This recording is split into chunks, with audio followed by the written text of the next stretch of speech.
Hello, everyone. Welcome all of you to this Sky High Symposium session 59.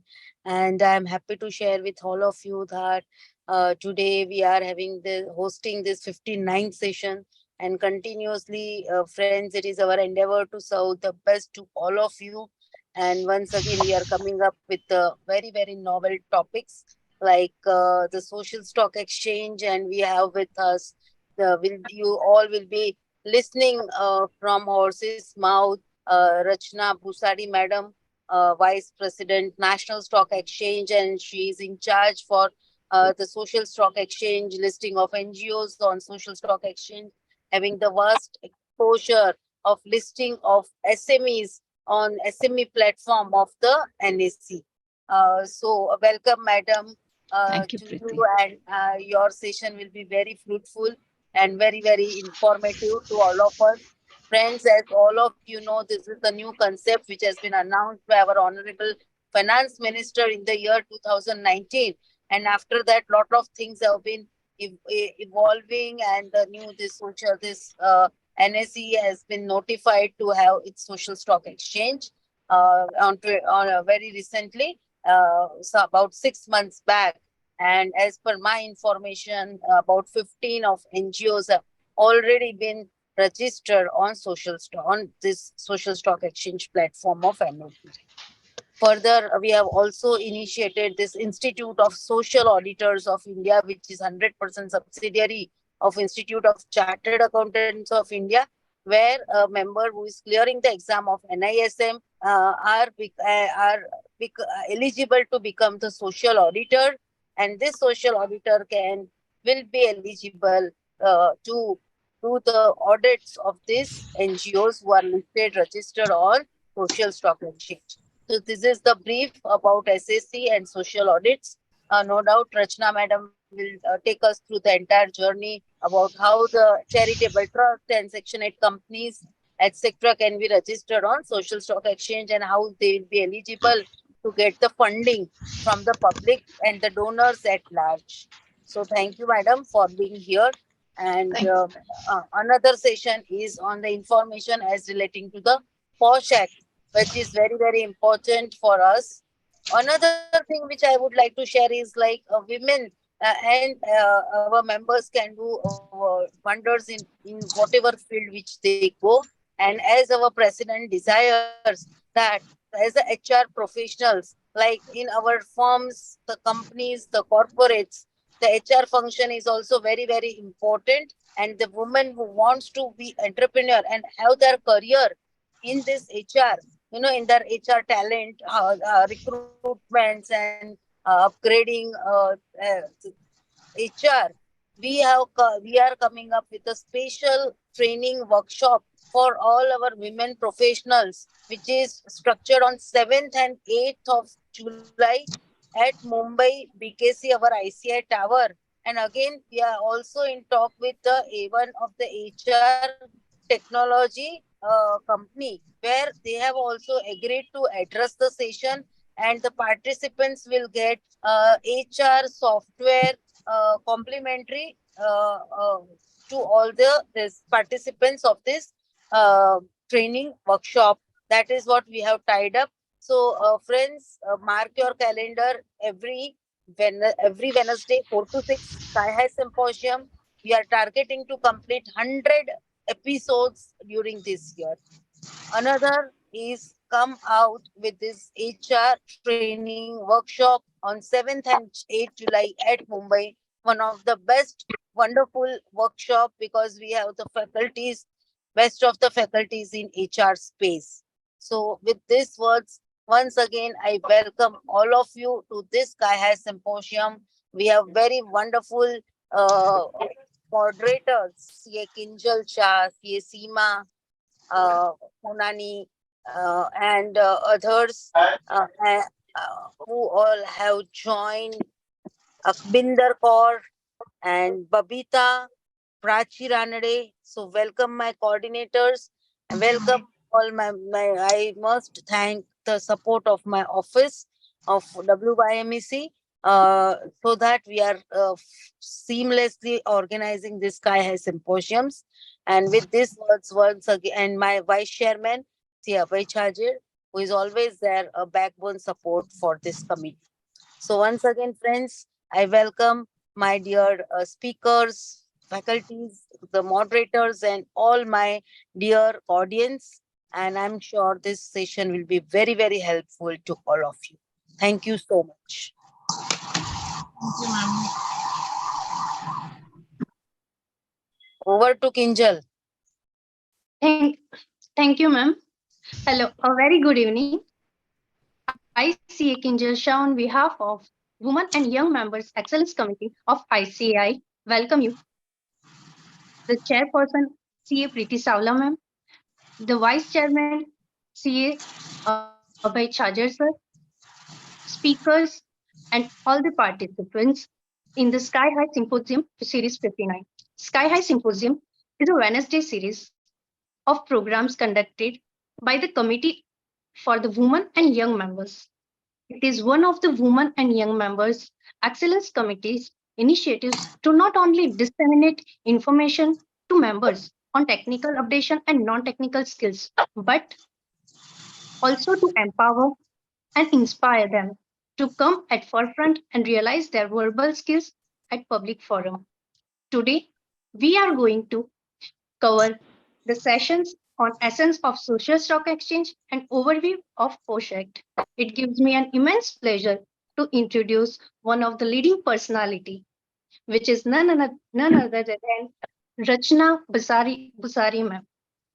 Rachna ma'am is Vice President at National Stock Exchange of India Limited and is responsible for investor awareness and social stock exchange initiatives of NSE.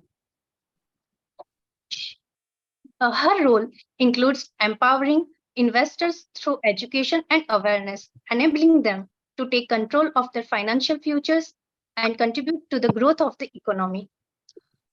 Her, ro- she has played key role in formalizing the framework for social stock exchange to facilitate funding and growth of the social enterprises. In her prior role, she led the primary market initiatives of NSE and responsible for the listing of debt and equity shares of the corporates. She has worked tenaciously for development of securities market for SMEs by creating an enabling ecosystem. MEM represents NSE at various committees of SEBI for their policy initiatives. She is postgraduate in financial management and law graduate. She has work experience of 23 years of working with NSE. So with a round of applause, please welcome Rachna Busari ma'am.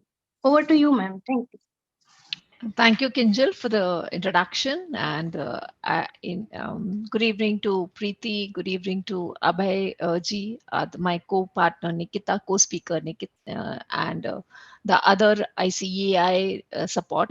So at the outset, I want to actually congratulate and applaud this initiative of WMEC, which is about the Sky High Symposium and women's young women entrepreneur excellence team. So it's a good initiative, great initiative. So thanks to ICEI for having me here today.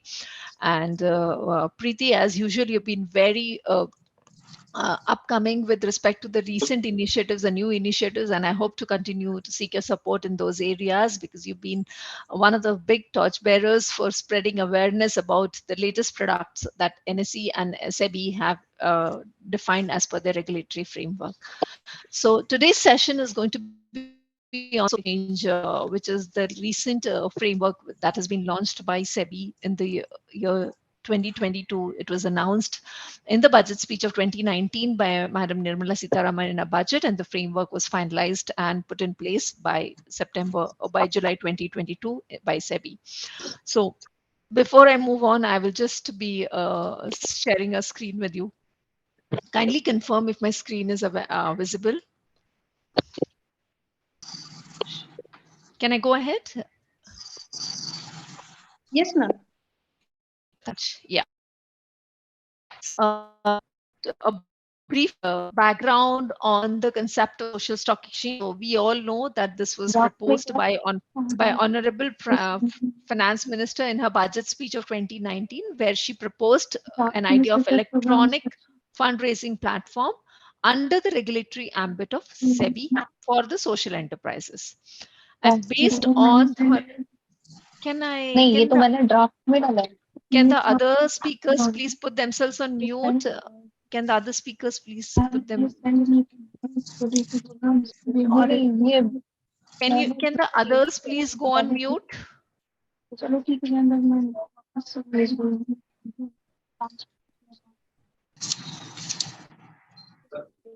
Yeah. So, uh, the idea of the social stock exchange, when announced by our FM, was that it has to be a regulated platform that will bring together social enterprises and donors.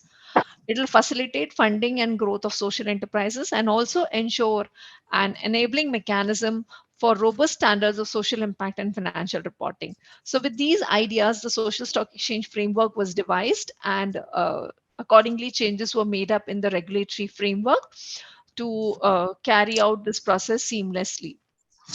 So prior to the whole framework, the first step that was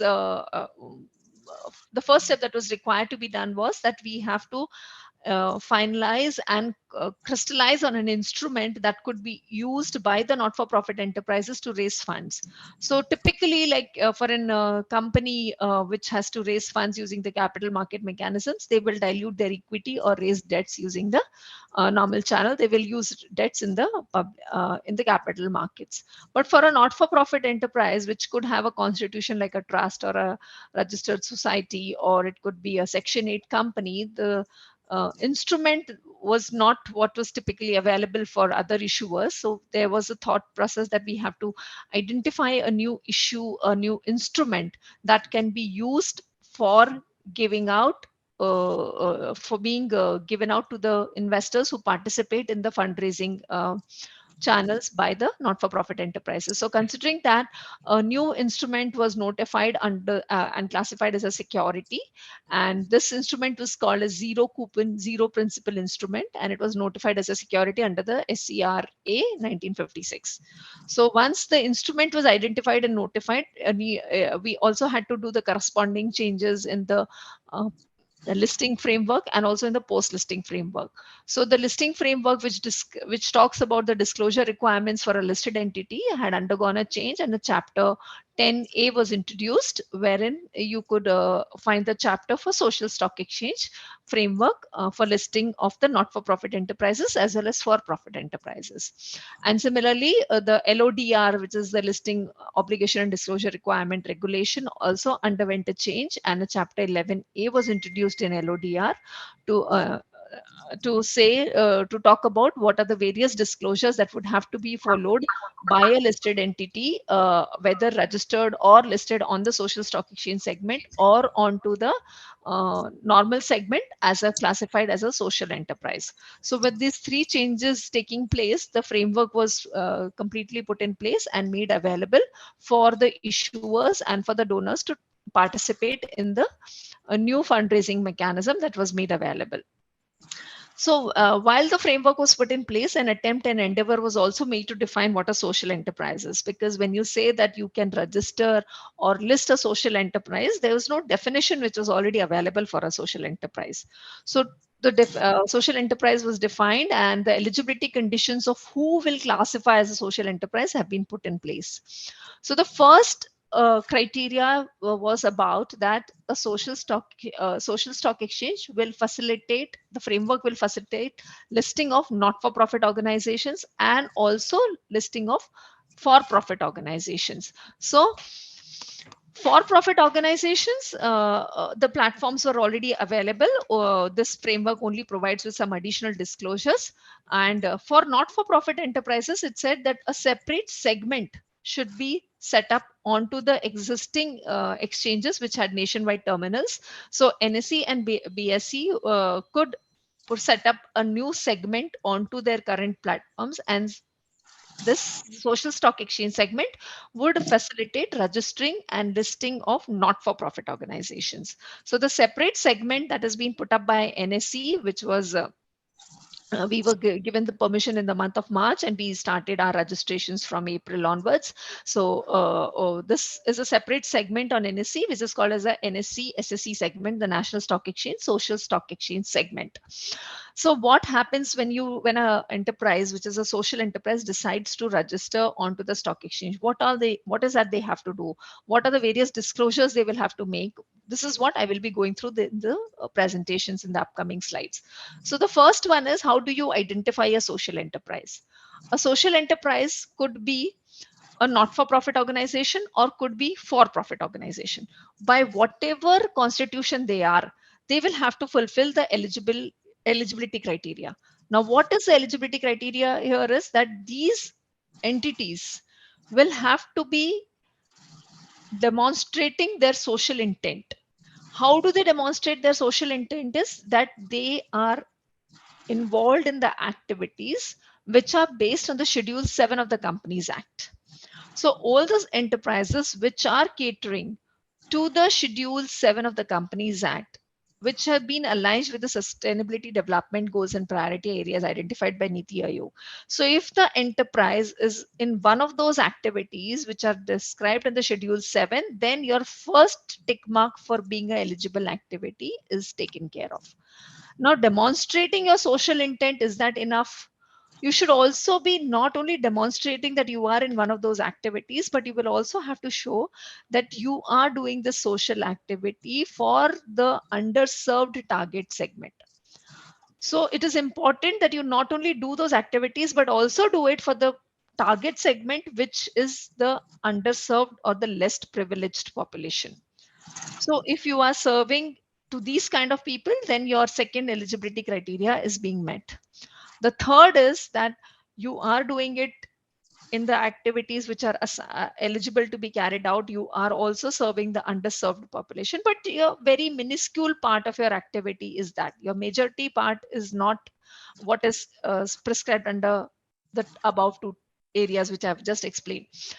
Hence, a qualitative number was brought in, a quantitative number was brought in, and said that if you are an eligible activity and a target segments fulfilling social enterprise, you also need to demonstrate that majority of your work is being done as per the definition.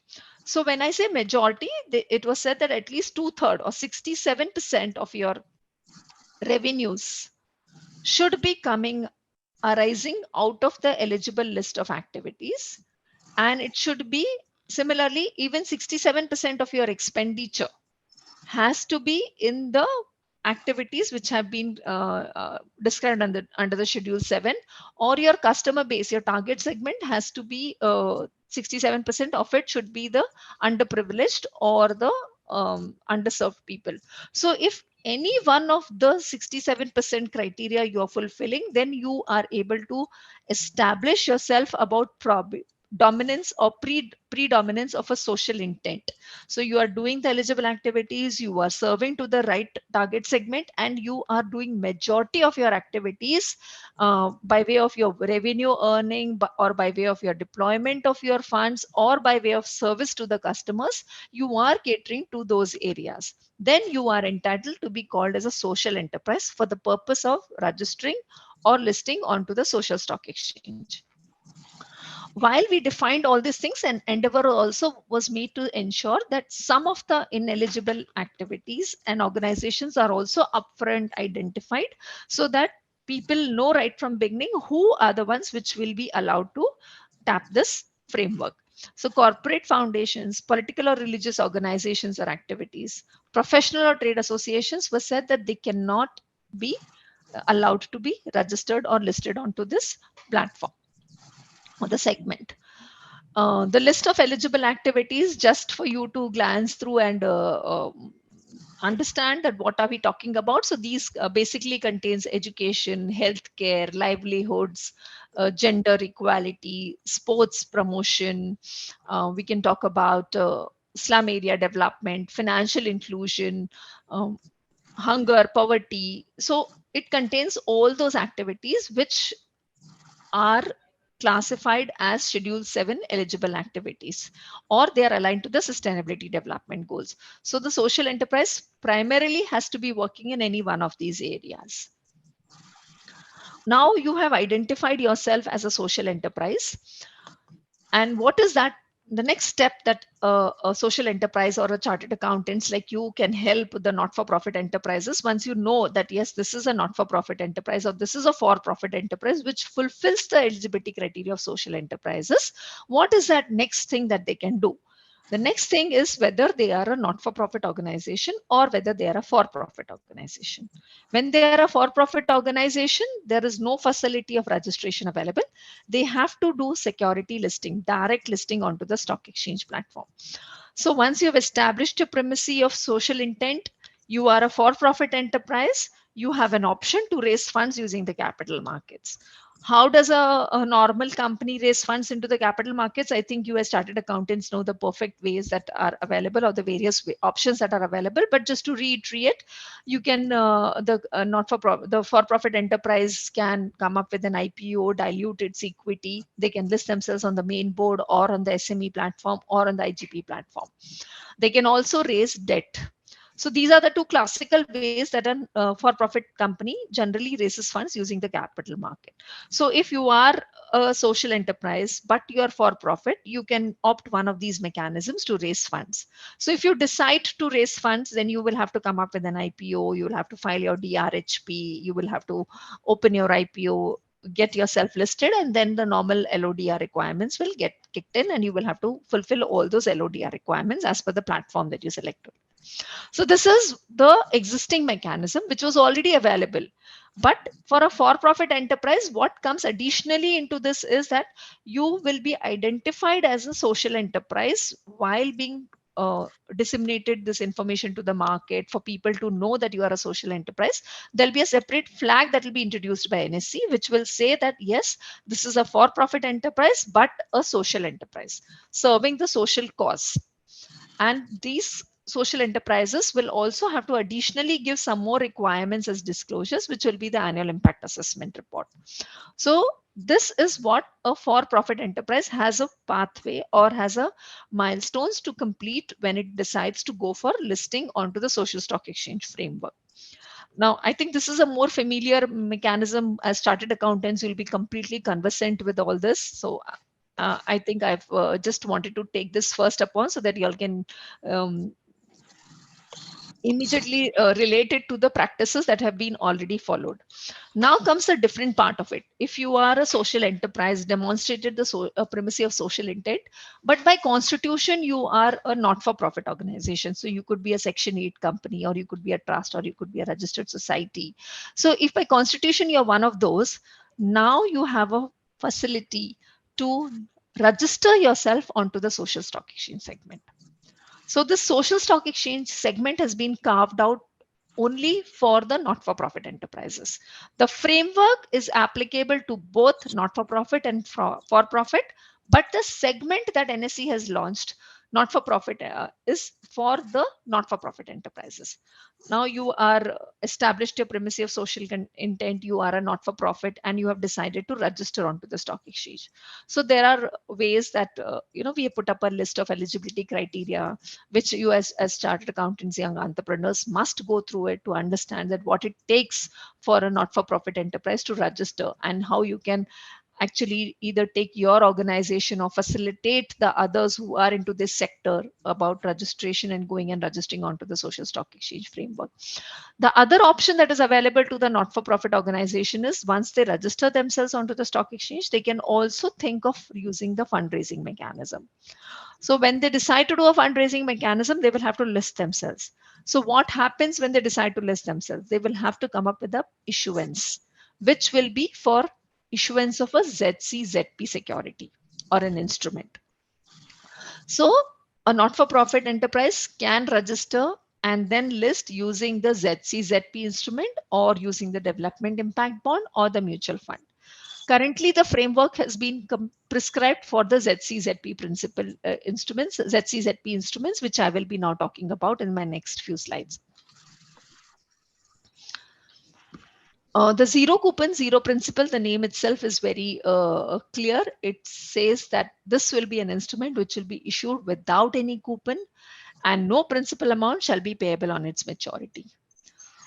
This will be issued only by an NPO that has been registered onto the social stock exchange. So that's the second condition for a ZCZP. The third one is that it can be made very specifically for any activity or for a specific period of time. So that is the other condition, that zero coupon, zero principal. That's one of the important features of a zero ZCZP. And this specific project or activity should fall under the list of eligible activities.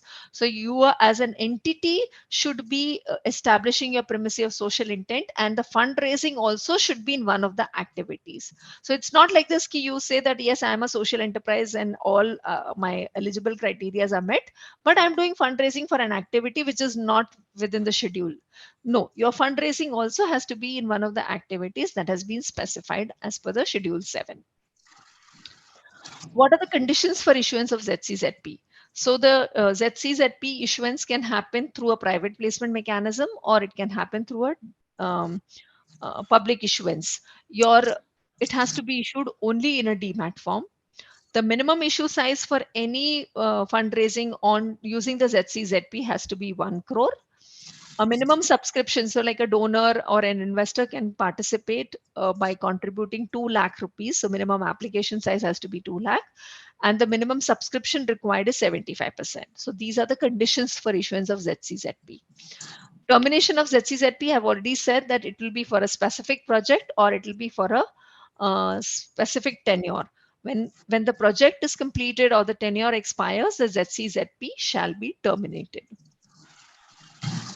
Today also the fundraising can happen using any mechanism through the public issuance or through the private placement. The same applies even for a ZCZP instrument. You can do a public issuance or you can do a private placement. When it comes to a public issuance, you can do it for retail investors, for non-institutional investors, and for institutional investors. The retail investors, this platform or this segment has not been made available to. And private placement can be done to social impact funds. Now understanding the various mechanisms that a fundraising can happen, understanding that what are the features of a ZCZP, we should also know that what it takes to be registered onto the social stock exchange segment. So we ask for very preliminary and basic documentation when it comes to registration. The company, the NPO or the entity has to demonstrate that, in what is the constitution, who are the people behind it, what are the tax exemptions they have, what are the registration certificates they have available with them, and how they are satisfying the eligibility conditions specified as per the ICDR. So once they demonstrate all these things, we also require them to show that as a continuous NPO, they have been in this activity for quite some time. And in the recent past also, they've been doing this activity. So we say that this company, the not-for-profit organization, should be at least 3-year-old. And they should have demonstrated spending of at least 50 lakhs in the last 1 year. And funding, they should have received at least 10 lakhs and above in the past financial year. So they have to demonstrate all these things to ensure that they are becoming documentation is ready for their registration, so that we can scrutinize these things and we can take them for registration. So if I have to say, apart from the predominance of social activity area or social intent, the other eligibility criteria which I can add upon is that the NGO or the entity has to be at least 3-year-old. They should have annual spending of at least 50 lakhs in the past 1 year, and they should have annual income or revenue generation for the one past financial year to the tune of rupees 10 lakhs. So these are the 3 additional criteria that you will need to fulfill to be a registered entity onto the social stock exchange framework. Once you have decided to register and you have met all the requirements specified and you get registered. So today, while I talked to you, Preeti also mentioned about to you, we have around 16 not-for-profit enterprises which are registered on the social stock exchange segment of NSE. The information is available on our NSE India website. You can go and check out which are the not-for-profit enterprises which are registered with us. So having said this, the not-for-profit enterprises, once they register themselves, they will obviously have to make some disclosures. So there will be some annual disclosures that will be applicable. There'll be some quarterly disclosures, or there'll be some event-based disclosures. This chart is classifying as to what are the various disclosures for companies which are only registered, for entities which are listed and registered, and for not for profit enterprises, what will be the disclosures. So this chart is talking about the three classifications of fundraising mechanisms that are available, and what are the disclosures that will be applicable to them. So for not for profit enterprise which is purely registered, they will have to make annual disclosures with respect to an annual impact report, and they will also have to submit their annual returns within 60 days. Now the important part for the audience here and for the participants here is that this annual impact report will be conducted by a social auditor, necessarily to be done by a social auditor.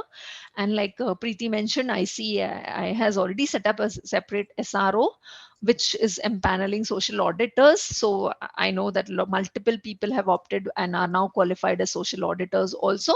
So this is one more avenue where the budding chartered accountants can look at as an area of specialization, or increase their bouquet of services to their clients by also offering social auditor services to their clients. So this is a course which is taken care by NISM and certified by NISM and ICEI under the institute aegis is empaneling the social auditors.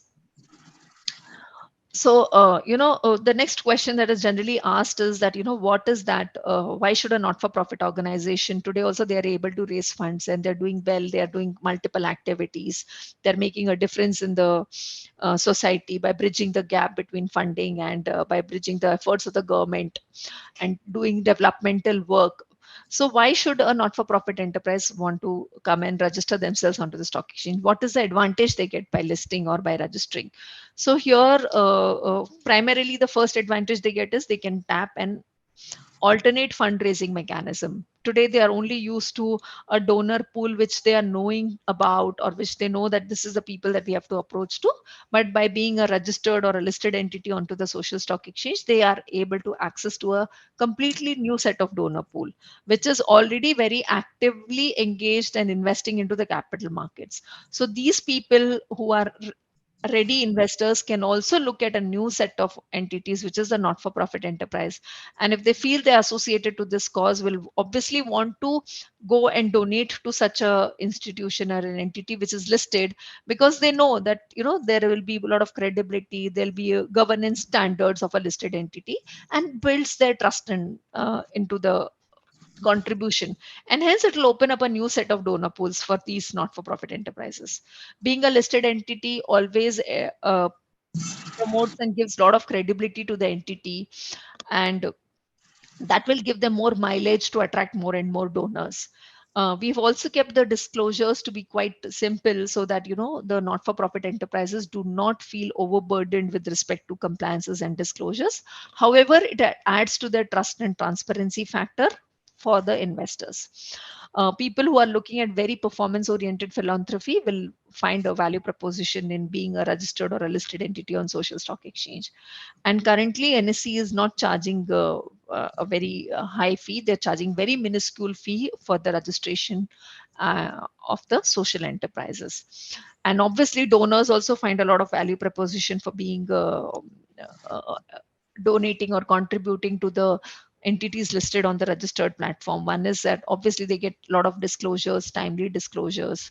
They're able to look upon the entity with a lot of trust and credibility, because the entity has subjected itself to a due diligence by the exchange, and they're ready to put out disclosures into the public domain, which can be anytime verified, cross-checked, scrutinized by the public at large. So this donor is now getting comfortable of contributing their capital towards such entities and associating themselves for such causes. The donors today, we know of one or two large NPOs which work in that segment, and we only go and contribute to them. But by being listed, by being having a pool of not-for-profit enterprises, they can pick and choose which they want to donate to or contribute to, and they can take their own decisions based on the information that is available on the exchange platform. So it helps them to choose from a larger pool of NPOs. And one of the most important benefit that from a donor perspective is that, every donor who's contributing a significant chunk of his money to a not-for-profit enterprises does a lot of due diligence on the company, conducts a lot of due diligence on to the project for which they have deployed the money. They employ external people to do the due diligence, but by being a listed entity, they know that these disclosures will come. NSC is already subjecting them to some scrutiny. The social auditor is submitting a report of annual impact assessment, and hence they know that this documentation is being done, and it reduces their time frame and money to spend on the impact assessment and due diligence. So a lot of value proposition to the donor community as well as to the not-for-profit enterprises using this platform. So with this, I come to an end of my presentation. Thank you, and I'll be glad to take any questions that you have. Or maybe if you can collect the questions and send it to me, I can reply subsequently. Thanks, and over to Kinjal.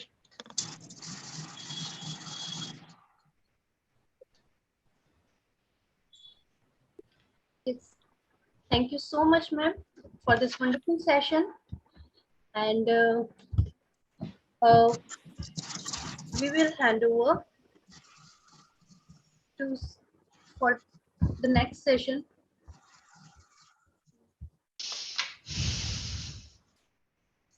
Hello, am I audible? Yes, ma'am. Yes, sure. So welcome Nikita ma'am, CA Nikita Khivani ma'am. She is having distinguished professional with a noteworthy academic background. She is a chartered accountant holding a LLB degree. Also completed her BCom. She graduated from Delhi University. Then apart from all these, she is having a DISA qualification certification. She is a trainer in CSR. She is CSR professional, and most important is she is certified POS trainer. POS trainer is prevention of sexual and prevention of sexual harassment at workplace. There is an act came into India in 2013, that is POSH Act, which provides a positive and safe environment at workplace. So this is a very good act. She's ma'am is a certified trainer in that. Apart from this, she is providing consultancy to multinational companies and big fours since last 16 years. Now coming to the main point, she is going to give us good knowledge about POSH Act. So welcome Nikita ma'am. Definitely we are going to get a good knowledge about this act, and this is very new or interesting area. So welcome ma'am. Thank you, Seema. Thank you for the elaborate introduction. And session conducted by Rachna was very enlightening, very powerful, and very new. Before I begin my deliberation for today evening, I would like to thank ICI and WIMEC for providing this opportunity to speak on the topic that is very close to my heart. Before I proceed with the overview of the Act, I would like to mention few notions that we have in our society, which is not restricted to our country, but is a global phenomenon. Sexual harassment has its roots in patriarchy and a perception that men are superior to women, and that some form of violence or gestures against women are acceptable. Over time, we have actually accepted that it's okay if a man cracks a joke on us, it's fine. We accept that joke. We never resent it, or we never show that what this is not in agreement to what I think of. One of these is workplace sexual harassment. And as a society, as I said, that we've accepted that these harassments are harmless and trivial. Often it is excused as natural male behavior. So the ad we always see, men will be men. Well, to have fun, to see it on a lighter note, yes, men will be men. But to see it as a norm, to make it as an acceptance, sorry, it is not acceptable that men will be men. So harmless flirtation If they think that it is what women enjoy, no, women don't enjoy. These are perceptions, and they always have serious consequences they impact the women as well as the development of the society. Though sexual harassment at workplace have had their grave concerns, but women do not report these to the concerned authorities in most cases due to fear of reprisal from the harasser, losing one's livelihood, being stigmatized, or losing professional standing and personal reputation. That fear is always there. There's something or the other that always stops us from reporting. So that's why we either don't go for the job, we change our jobs, we change things, but we would never want to report it because there's a fear in us that says, okay, let's not report it. Let us find another alternative. Today, all workplaces in India are mandated by law to provide a safe and secure working environment, free from sexual harassment for all women. I would like to share my screen. Is it visible?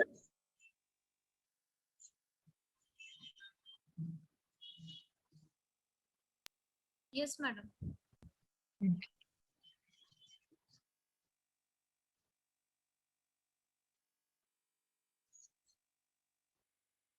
How and why this law was formed? In 1992, it's not happening here. As Seema just said that this law was formed in 2013. What was the basis why this law was enacted? In 1992, a lady Bhavri Devi was engaged by the state of Rajasthan to work towards prevention of child marriages. During the course of her work, she prevented marriage of a 1-year-old girl in community. This was resented by the men of a community, and Bhavri Devi was eventually gang raped by those men. Bhavri Devi revealed that ever-present sexual harassment of millions of working women across the country, everywhere and every day, irrespective of their location. Based on the facts of Bhavri Devi's case, a public litigation was filed by Vishaka and other women groups before the Honorable Supreme Court of India. In the landmark judgment of Vishaka versus State of Rajasthan, the Honorable Supreme Court created a legally binding guidelines which included definition of sexual harassment, shifting of accountability from individuals to organizations, prioritizing prevention and provision for redressal mechanism. And as we all know, that in 2012, a very sad incident happened, the Nirbhaya case. This raised concern for women's safety all over India and workplace being one of the critical areas because we as women have started venturing into work at areas. And then 2013, POSH Act was enacted. What was the objective of the act? The act wanted to give equality, equal opportunity of work at workplace, environment, safe environment, and to create a dignified workplace. This act, as we all know, is applicable to entire India. Any organization, whether it has female employees or it does not have female employees, it has to comply with POSH laws. It has divided workplace into two categories, organized sector and unorganized sector. An organized sector is any workplace having more than 10 employees, and an unorganized sector is having less than 10 employees.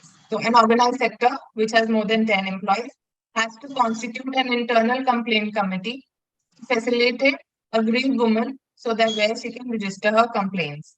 Similarly, an unorganized sector, they will not constitute a committee of their own, but they will have a local complaints committee, which is constituted by the district officer of that area. And any aggrieved women working in an unorganized sector can go and register her complaints there. This act revolves around 5 important definitions. That is sexual harassment, who is an employer, what is a workplace, who is an aggrieved person, and what are the forms of sexual harassment. What is sexual harassment? The Act defines sexual harassment as any unwelcome act or behavior. It could be any unwelcome act is completely not sexual harassment. There are certain acts which can come under code of ethics, but any act which is unwelcome, which is a physical contact, advance, or demand or request for sexual flavors, making sexually colored remarks, or showing pornography, or any other unwelcome physical, verbal, or non-verbal conduct of sexual nature. If my peer sitting next to me has turned on the pornography, maybe he's watching it by himself, but I'm sitting with him. This could be an unwelcome act. Probably it is not that his intent is to show it to me, but it is definitely making me uncomfortable and it is having an impact on me, and I can go and complain against him. What do we mean by verbal sexual harassment? It is anything which is said to us verbally, say referring someone to as a hunk, babe, sexy, whistling, making sexual comments, commenting on someone's specific body parts, telling jokes or stories which makes us embarrassed, makes us feel uncomfortable, asking about sexual fantasies. I'll give you an example here, which is also a real life example. One of the colleague had, lady had put up a WhatsApp status in a yoga pose. So next day, her senior says, "Oh, I saw your WhatsApp status. You do yoga now. Wow, you're so flexible. Your husband is so lucky." Sexual comment. Why does he need to go personally? He could have just said it that I saw your WhatsApp status and you are a health freak. There are more examples like singing embarrassing film songs. Of course, we have grown up in the era where these songs were okay to sing, but in a workplace, we have to be careful of our decorum, where we have to draw the line, what we have to say to our peers. So, we should avoid these songs, anything which is embarrassing, telling lies, spreading rumors, taunting. Say, for example, uh, a male colleague, maybe a team manager, a male team manager, he was annoyed with a woman, a junior to him, and he got annoyed, and out of annoyance he said, "God, you women are just good for household work. I don't know who has sent you to office to work here." These are gender-based insults. Let's avoid gender-based insults. Let's not go into a biased society where we feel that this is what women can do and this is what they can't do. Repeatedly asking out a person who's not interested. There are colleagues which go on after a woman, "Let's go out for coffee, let's go out for dinner." When the woman has said no, a no is a complete sentence in itself. It doesn't need any further explanation. We should not persist that woman to go out with them. Any intimidation, threats, blackmail for sexual favors, making gender insensitive comments. These are all verbal sexual harassment. These are a list of verbal sexual harassments. Of course, there could be many more. What do we mean by non-verbal sexual harassment? Looking at a person up and down. It's as women we face this a lot of times. There are instances when we feel that the person standing next to us is actually scanning us up and down, staring at a person, physically contacting them, touching, pinching, brushing aside, trying to touch while moving or talking to them. There are instances when males just want to touch you. Probably they'll just find an excuse to hold your hand, touch your shoulder, shake hands and not leave there your hand, blocking a person's path or following a person, giving personal gifts, displaying sexually suggestive gifts. This could also be, say, today I am very friendly with a male colleague of mine, and today he gives me a personal gift and I accept it. And tomorrow I have some disgruntle with him and I don't like him. Probably I want to take vengeance. Then these gifts could actually go against him. So we have to be careful how much friendship we have to do at a workplace. Making sexual gestures with hands, body movements, making facial expressions such as winking, throwing kisses, licking lips, stalking, including cyber stalking, sending a friend request to a colleague who's not interested, and then pestering her to accept the friend request, and asking her, why aren't you accepting it? And then forcing her to accept it. Cyber stalking can be done by other ways also, probably hacking onto her accounts, hacking onto her WhatsApp, displaying sexist or other offensive pictures, posters, SMS, WhatsApp. We have to be very careful when we text people. These emojis, these emojis can create a lot of disaster for us. How many of us think that men can also be sexually assaulted? Seema, do you have any views? Do you think men can be sexually assaulted?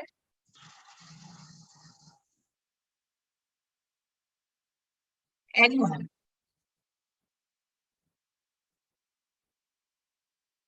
Do you think that assault is only for women or men are also privy to sexual assault? Well, yes, men are also privy to sexual assault, but sadly, POSH doesn't cover men. POSH only covers sexual harassment of women at workplace. To cover up that, we can have a gender neutral policy where if we feel that men are sexually assaulted, they can also go and file their complaint with the respective person. We all must have seen the movie Etraz starring Akshay Kumar and Priyanka Chopra. That's a perfect example of sexual harassment of men. So let's not blame men all the time, and they should not be under the scanner all the time. It is them also who face this sexual assault. This is a list of types of sexual assault that probably men can also go through. Say a woman undressing in front of him, women touching him, women seducing a man against his will, engaging in sex that a man did not want to have, a man being tempted or tricked. Very often, what happens is that there are instances which just start up very innocently, but eventually they end up in an inappropriate behavior. Say asking for a coffee, taking out for dinner, but tomorrow it could lead to an inappropriate instance also. Today, it's just an innocent invite for a coffee. For example, a peer asked me if I would like to go out for a late night movie. Neither did I say yes, nor did I say no. I just smiled. What does this smile mean? It could mean yes, it could mean no. We have grown up in an era where we've always heard hasi to fasi. So probably he could take it like that, that yes, I smiled and that's a consent. He did not take it otherwise. So today it's an innocent start, but tomorrow his intent could be different than what I thought of. And he could again pester me till I accept his invitation. And probably I may come under his pestering and go out for a movie once, but later, if he thinks that this is a habit that he can get on with, he may continue with it. So it is therefore very much possible that a woman may experience a single instance of sexual nature or a series of incidents over a period of time. It is important to remember that each case is different, is unique, and should be examined in its own context and according to the surrounding circumstances as a whole. Till now, we've understood that what are the key elements of workplace sexual harassment. It is unwelcome, it is sexual in nature, it is subjective, it is the impact that matters and not the intent, and it often occurs in a matrix of power. I will take you through all these five key elements. I've prepared a list of welcome and unwelcome behavior. It is very important to differentiate what is welcome and what is unwelcome. Unwelcome is, of course, we feel bad about it. It is one sided. We feel powerless.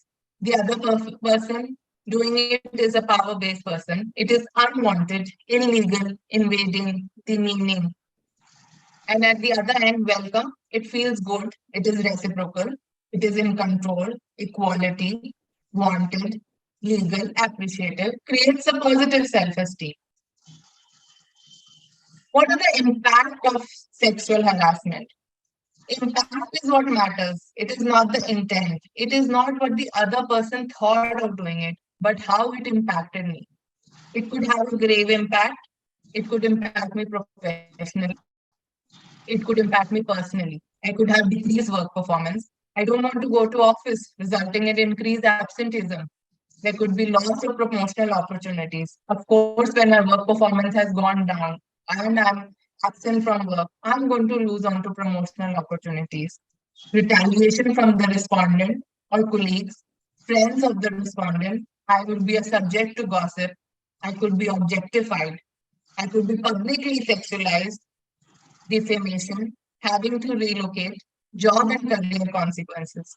Personal, it has a very deep personal impact. It could lead to depression, anxiety, panic attacks, shame, guilt, difficulty in concentration, feeling betrayed, feeling powerless, loss of confidence, loss of trust in people, and so on and on. The list is endless. Everybody could have their own situations and their own traumas that they would have to deal with. What do you think? Can I compliment someone at work? Is it okay? I mean, after all these instances that we've heard, do you think is it okay to compliment someone at work, or do we fear that we probably come under the net of sexual harassment? Do we have any answers for this? Yes, it's perfectly fine to compliment a co-worker at work, but it should not be inappropriate. It should not be a leering stare. You should not accompany it with a whistle or probably an additional comment. And going forward with another example, there are two options. One is a compliment, and second is a sexual harassment. First one is Smita, you look great in this outfit. Period. It's a compliment. Smita, you look great in this outfit. Sometimes becomes difficult to control. Did I need to say this line at workplace? This is definitely leads to sexual harassment. You need to join the office. Work from the office has started. Why my physical presence is required? Is it not sexual harassment? Well, no, this is not sexual harassment. We have to demarcate what is sexual harassment, what is not sexual harassment. Anything that I say will definitely not come under sexual harassment. Following up for work does not constitute sexual harassment. Requiring performance to job standards, normal exercise or management rights, work related stress, meeting deadlines, condition of work, late nights, anything that is normal in the norm of my employment is not sexual harassment. As I said, sexual harassment is a subjective experience. Subjective experience is how I take it. As a decision or the complaint committee is going to decide the case based on how it has impacted me, how the victim or the complainant's perspective. It is not the respondent's perspective. It was also held by an Honorable High Court decision of Delhi in 2010 that we prefer to analyze harassment from the complainant's perspective, as men tend to view some forms of sexual harassment as harmless social interactions to which overly sensitive women would object. Therefore, it is always analyzed from the complainant's perspective.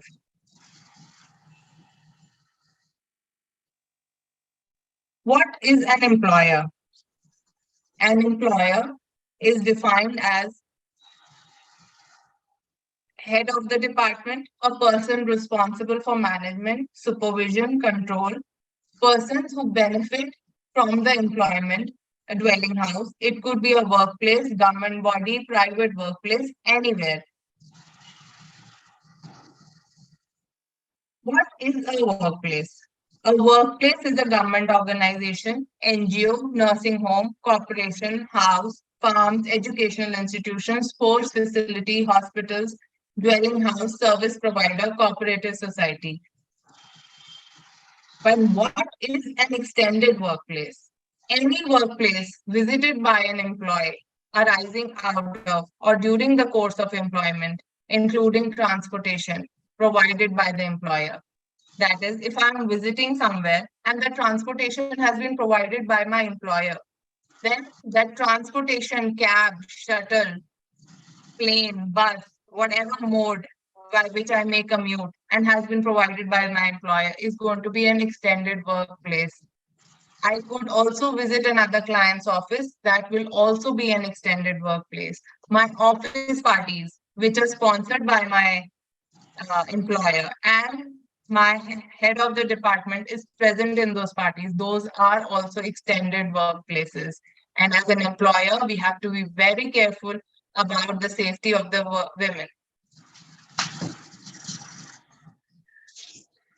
After COVID, there has been a remote workplace.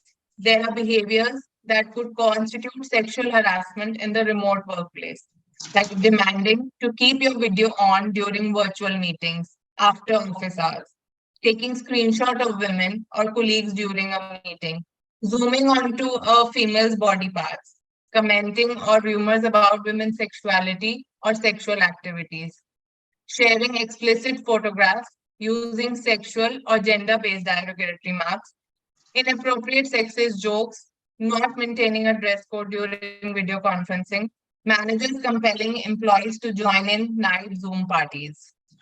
These can all constitute sexual harassment at remote workplaces.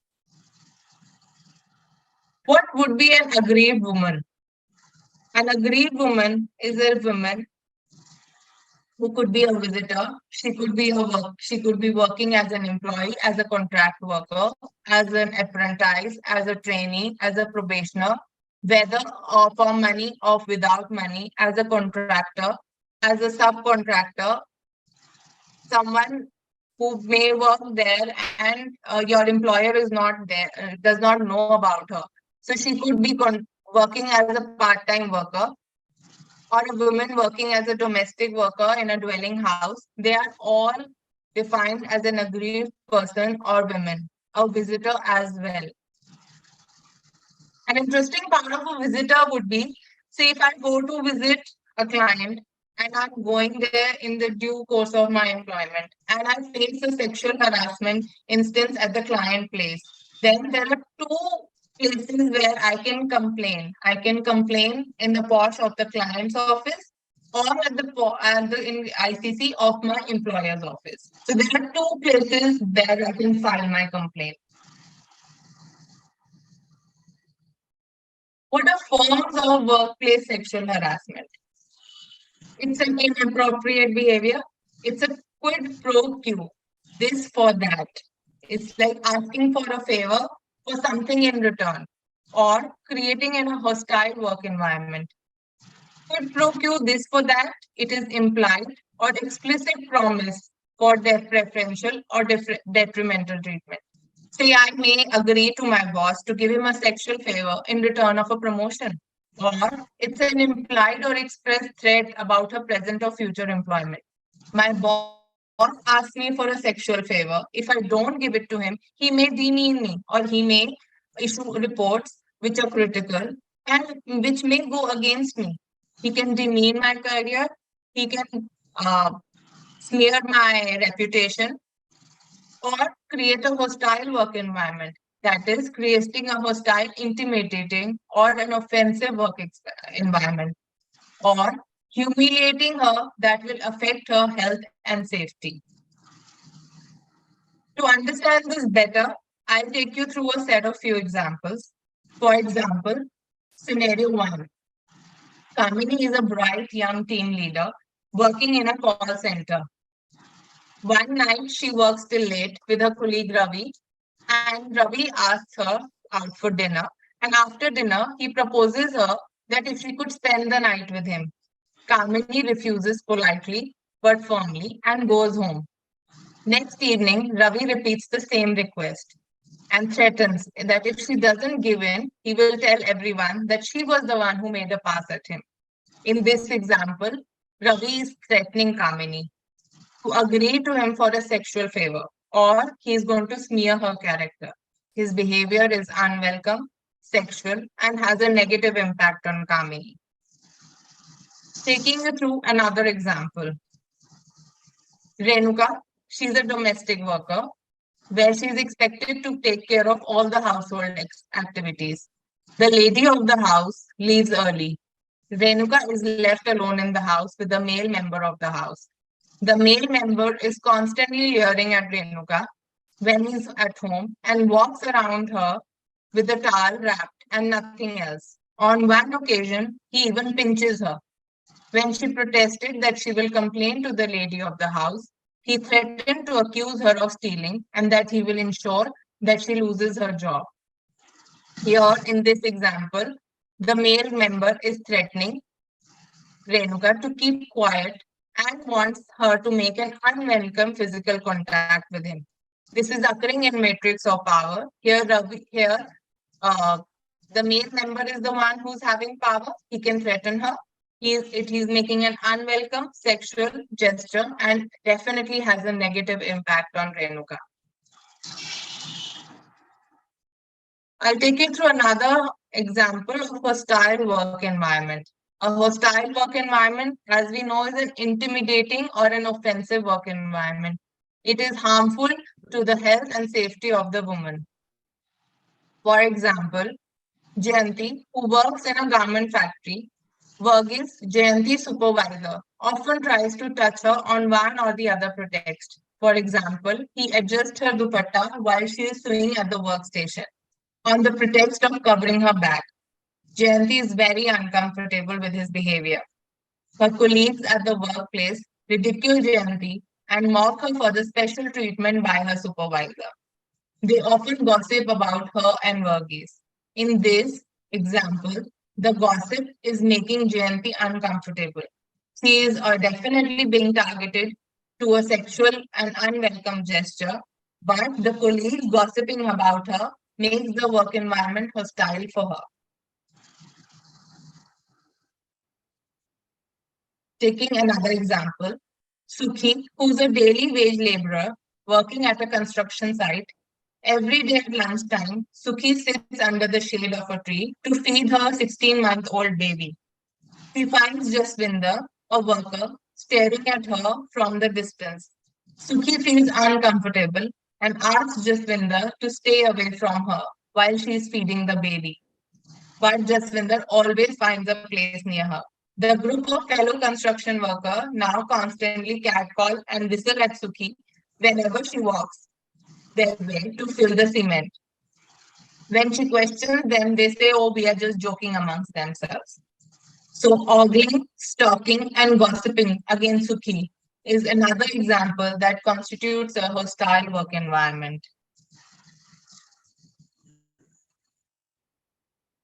I think we'll move on to the topic.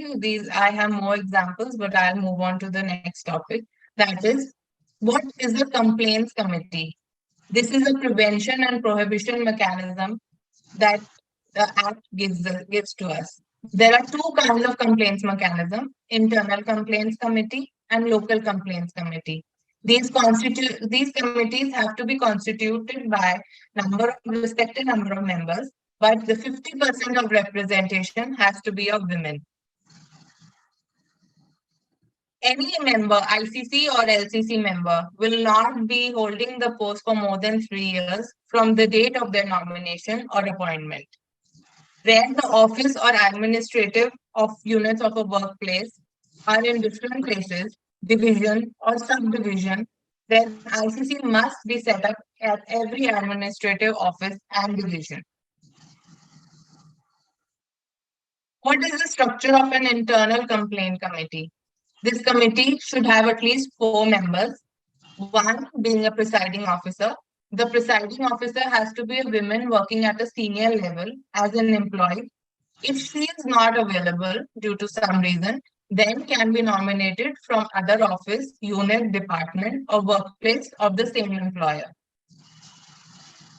A word of caution here is that presiding officer should not be the CFO, CEO, director, or owner of the company. That is why, because they can have a biased approach towards the reputation of their organization. So this definitely has to come out of a working woman who's working as an employee. There can be 2 other members amongst the employees, preferably who have commit to the cause of women, having legal knowledge, experience in social work, or a legal background. Then there is an external member, who could be from amongst the NGO, association committed to the cause of women, or a person with familiar who's familiar with the issue of sexual harassment or has the legal knowledge. This member has to be an external member out of the organization. It could be a male, it could be a female. But the total representation of the committee should where at least 50% of the should be of women. What is the structure of local complaints committee? The local complaints committee is formed by a district officer in every district to enable women in the unorganized sector or small establishment to work in an environment free of sexual harassment. The LCC will receive complaints from women working in an organization having less than 10 workers. When the complaint is against the employer himself or from domestic workers, those part-time workers or the helpers working in community helpers who are working in our houses, they will have no form of redressal if we don't give them this option to go and complain to a local complaints committee. Generally, where there are less than 10 members, any women employee can complain to the local complaint committee with the support of a nodal officer when required. The nodal officer will then forward all such complaints within 7 days of its receipt to the concerned complaint committee for appropriate action. In most other workplaces, a women employee can also complain to an internal complaint committee. There is also an option of an online complaint. It's an online portal. It's called SheBox. Local complaint committee, as you can see, is constituted by a chairperson nominated from amongst the eminent women in the field of social work and committed to the cause of women. Member nominated from amongst the women working in the block, taluka or tehsil in municipality in the district. Two members nominated from amongst NGO associations, of which at least one must be a woman and at least one must have a background of law or legal knowledge. Ex-officio member, the concerned officer dealing with social welfare or and child development. Another point that I would like to place about external members on the complaint committee is that external member should have expertise with the issue of sexual harassment since the workplace sexual harassment involves a range of complexities. Therefore, she should be adequately equipped with knowledge, skill, and capacity in dealing with workplace sexual harassment, sound grasp and practice of legal implications, and may include any of them. These could be an added advantage if she has a 5 years experience of working as a social worker towards women empowerment, particular addressing workplace sexual harassment, or is familiar with labor, service, civil, or criminal law. I will tell you that when an internal complaint committee sits down for addressing a complaint, it is like a civil court. The powers given to the committee is as good as given to those of a civil court.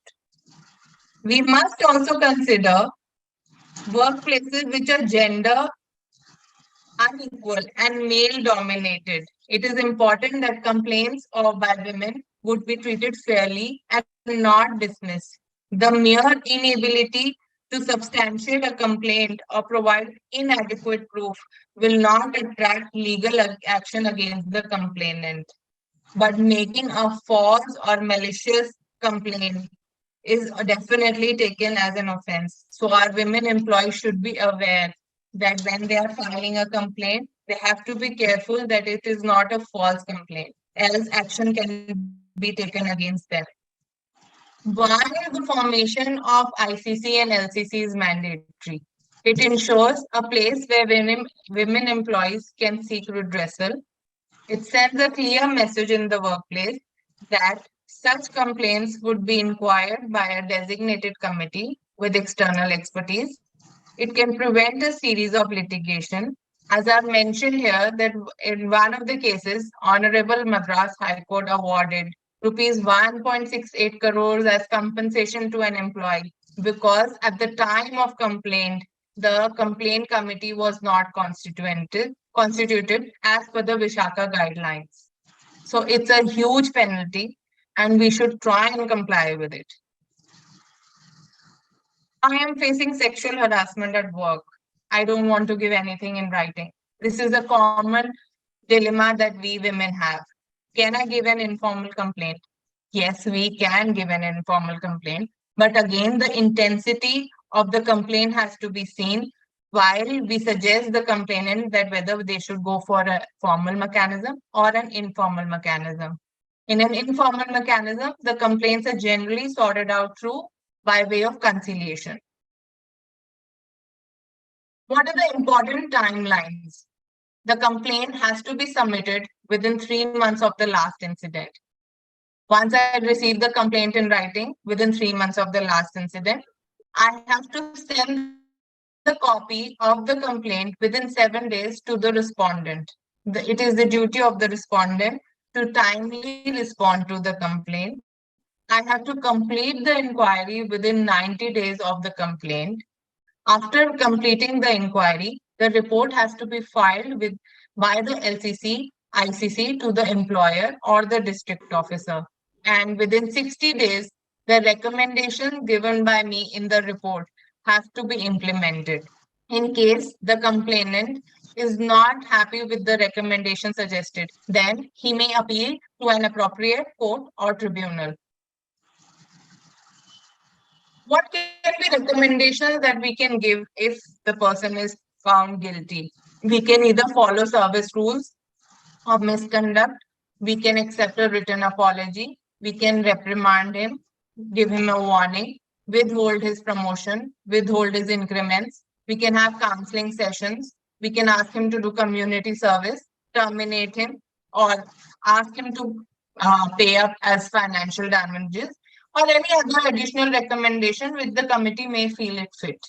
While suggesting a financial damage or recommending it, we should always consider the mental trauma, pain, suffering, and emotional distress caused, loss of career opportunity, medical expenses incurred by the victim for physical or psychiatric treatment, income and financial status of the respondent, feasibility of such payment in lump sum or in installments.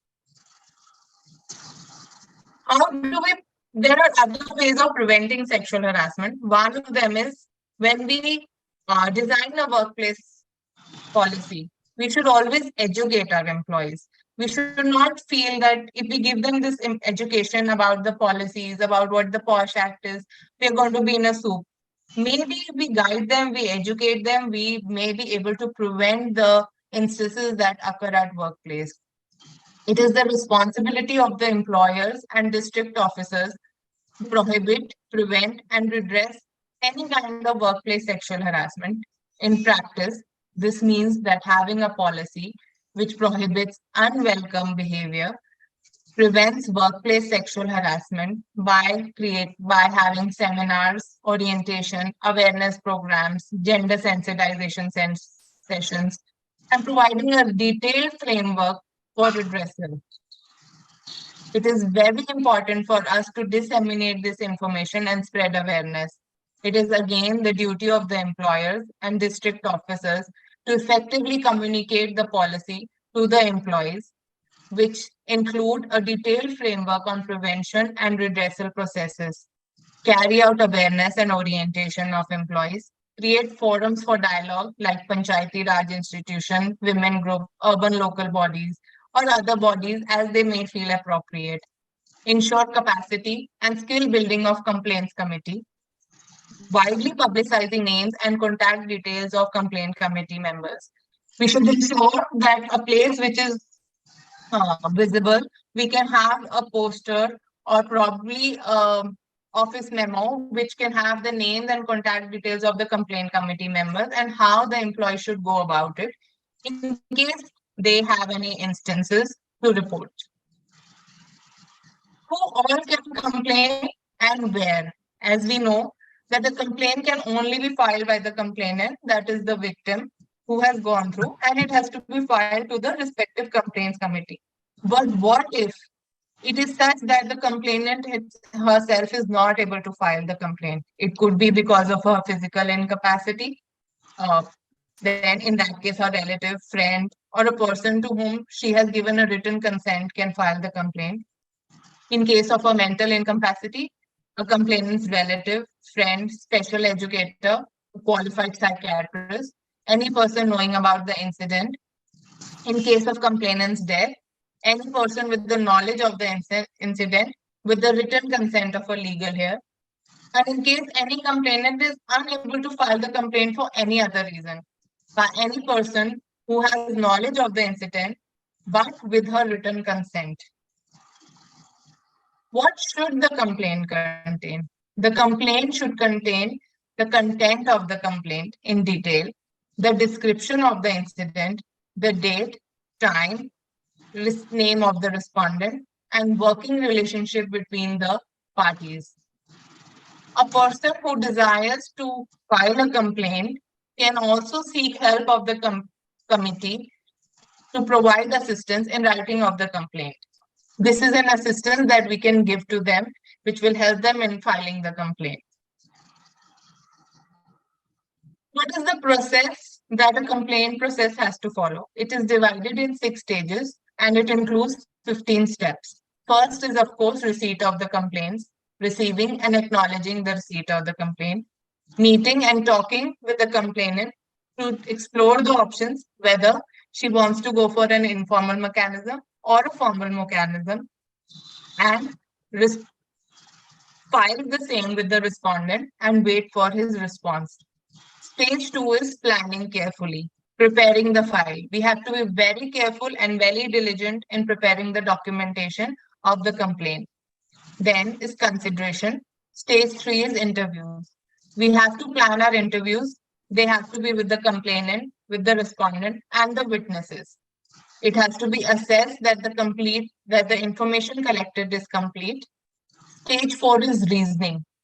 Analyze and assess the information gathered, creating a timeline to establish the subsequent of events, compare the similarities and differences within each statement made by the interviewer.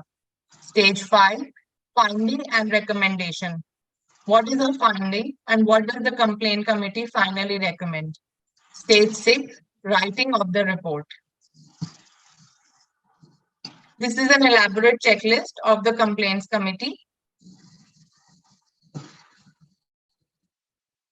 Then comes on to disclosure.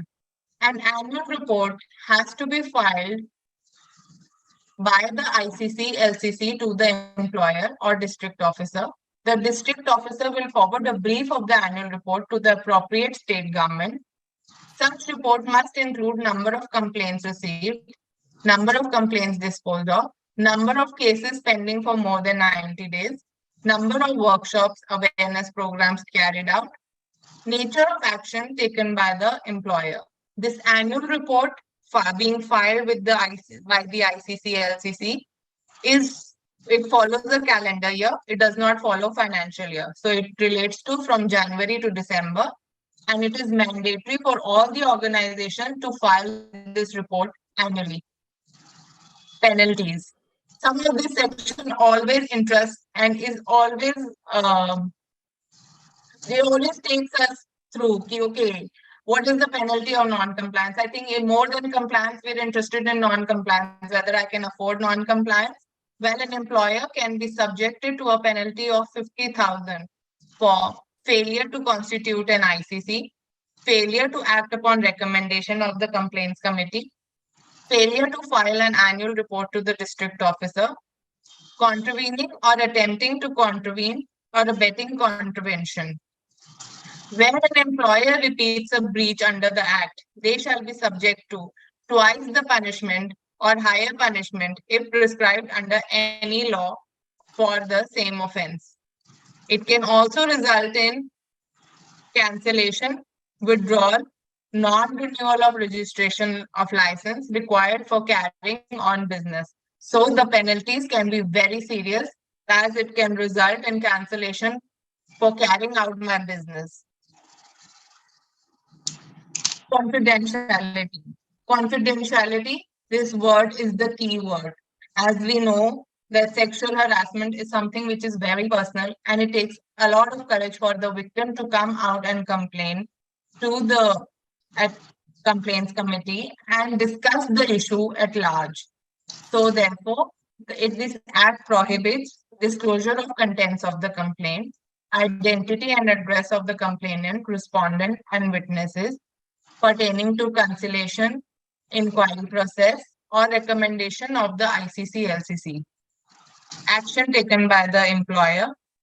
Each contravention of confidentiality shall result in a penalty of 5,000 rupees, which has to be collected by the employer.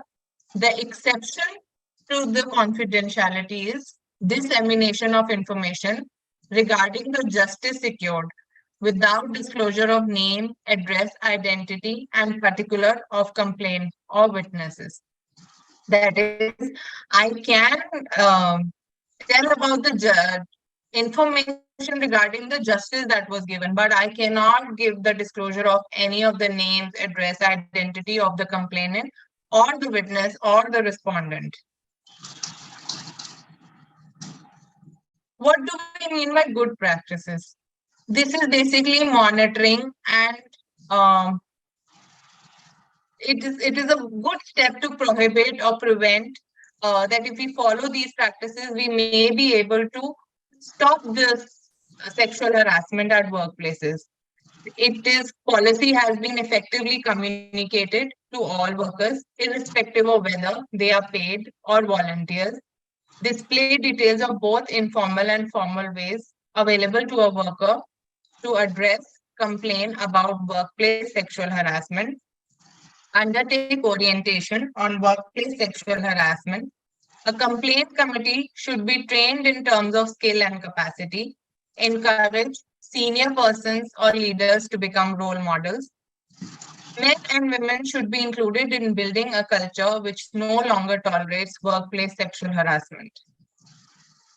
With this, I come to the end of the session. Thank you so much for having a patience listening. If you have any questions, I would be happy to answer them, or they can be mailed to me at my email ID, and I can even be contacted if there is anything that I can clarify. Thank you, ma'am, for such a wonderful briefing on this topic of WASH, which is actually the need of the hour, and everybody needs to be aware about it. So, I would like to ask that, like, we are right now in the era of this online offices. So, how would this WASH act get applied when the working is done on an online platform? Ma'am, the POSH Act is applicable to all of us, whether we are working from home or we are working from offices. So, as I said, that there are instances where there have been instances of sexual harassments that have happened over Zoom meetings, and we did come to know of these harassments while in COVID times. There were complaints that managers were asking their lady peers to join late night Zoom meetings and then probably have a night suit party or have a drink party over Zoom. So we have to be careful, and our managers should be well educated that where they have to draw a line. So it is not necessary where I'm working from. It is whatever happens during the course of my employment, wherever I'm located. Even if there's a foreign office located in India and it belongs to an Indian company, it is since it is in India, it is applicable, the POSH is applicable to them as well. Ma'am, one more question I would like to ask, that when the aggrieved woman is like filing a complaint with the ICC, so like what kind of evidences are mandatorily required to be submitted? Ma'am, see, these are generally instances which happen on a very personal domain or a private front. There are possibilities that she may have no evidence. The only evidence would be what she is testifying. But as a complaint committee or an organization as a whole, we can have a little background check of how the conduct of that male was.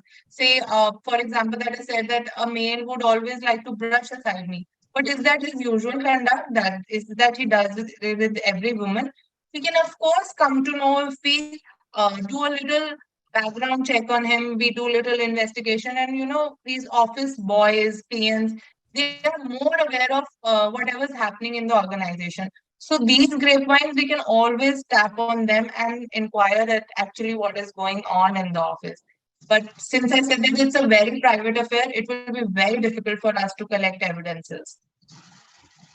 And one more short question I would like to ask, like in the ICC again, we'll be having people. So is there, or rather, have there been incidences that the ICC has not given a correct judgment or has been biased, and any such kind of instance that may have ever, that you may have ever come up? See, as a complainant, I may not be happy with the judgment that ICC gives. That is why I've been given an option to file an appeal. That if I'm not happy with the recommendation, then I can go to a higher court. Say I can start from the district court or a session court.